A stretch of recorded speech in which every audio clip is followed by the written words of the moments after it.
Hello ഏതോ ജന്മകൽപ്പന പുത്തൻ promo വിശേഷങ്ങളിലേക്ക് എല്ലാ കൂട്ടുകാർക്കും സ്വാഗതം. അങ്ങനെ നമ്മുടെ പുതിയ പ്രൊമോല് നമുക്ക് കാണുവാൻ സാധിക്കുന്നുണ്ട് നമ്മുടെ തിരികെ ശ്രുതിയുടെ വീട്ടിലേക്ക് വന്നിട്ട് നമ്മുടെ കുട്ടികൃഷ്ണനോട് പ്രാർത്ഥിക്കുവാട്ടോ.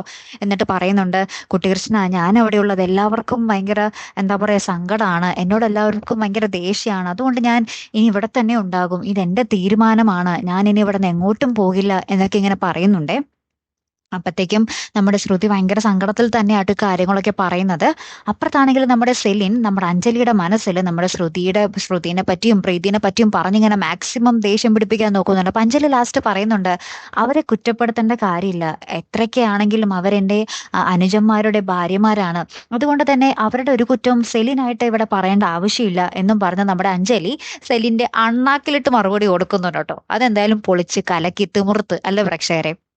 ഏറ്റവും ഒടുവിൽ നമ്മുടെ അശ്വിൻ നമ്മുടെ ശ്രുതി അന്വേഷിച്ച് ശ്രുതിയുടെ വീട്ടിൽ വരുന്ന ഒരു നിമിഷങ്ങൾ തന്നെയാട്ടോ. അപ്പൊ ശ്രുതി നമ്മുടെ അശ്വിനെ ഇങ്ങനെ തള്ളി മാറ്റുന്നുണ്ട്, അശ്വിൻ ഇങ്ങനെ അടുത്തേക്ക് വരുമ്പോൾ. എന്നിട്ട് അശ്വിൻ ഇങ്ങനെ പറയുന്നുണ്ട്, നീ എന്റെ ഹൃദയത്തിൽ കൈവച്ച് നോക്ക്, എന്റെ ഹൃദയമിടിപ്പ് എന്തോരുണ്ടെന്ന് നീ നോക്ക് ശ്രുതി, നീ ഇല്ലെങ്കിൽ അത് കൂടിക്കൂടി വരികയുള്ളൂ, നീ എന്റെ അടുത്ത് വേണമെന്നും എന്നൊക്കെ നമ്മുടെ അശ്വിൻ നമ്മുടെ ശ്രുതിയോട് പറയുന്ന മനോഹരമായിട്ടുള്ള ഒരു നിമിഷങ്ങൾ തന്നെയാട്ടോ ഏറ്റവും ഒടുവിൽ നമുക്ക് കാണുവാൻ സാധിച്ചത്.